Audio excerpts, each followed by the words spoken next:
Hi, my name is Emelie, and in this video I will talk to you about graphing stories.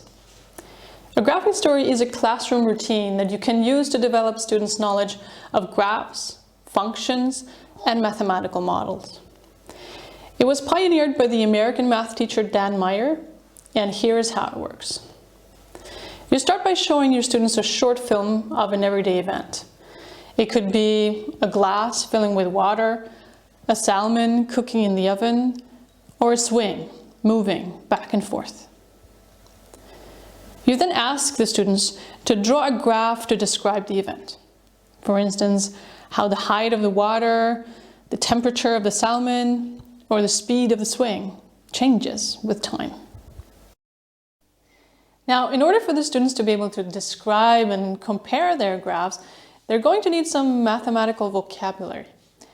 And in that way, the students' graphs are a great resource for introducing new and important mathematical concepts, such as slope, y-intercept, and maximum.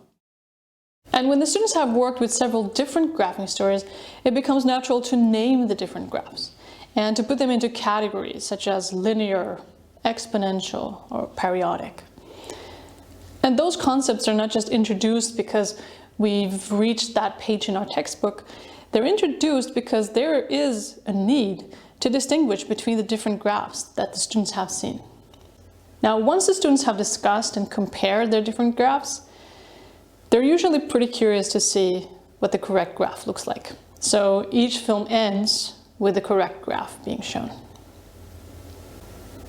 There are plenty of ways to vary, adapt, and develop the graphing story routine in your classroom. You could, for instance, ask the students to find the equation of the graph. Or you could ask what-if questions. If you're curious to learn more about this, you could visit my homepage. And there, you'll also find graphing story films that you could use in your classroom.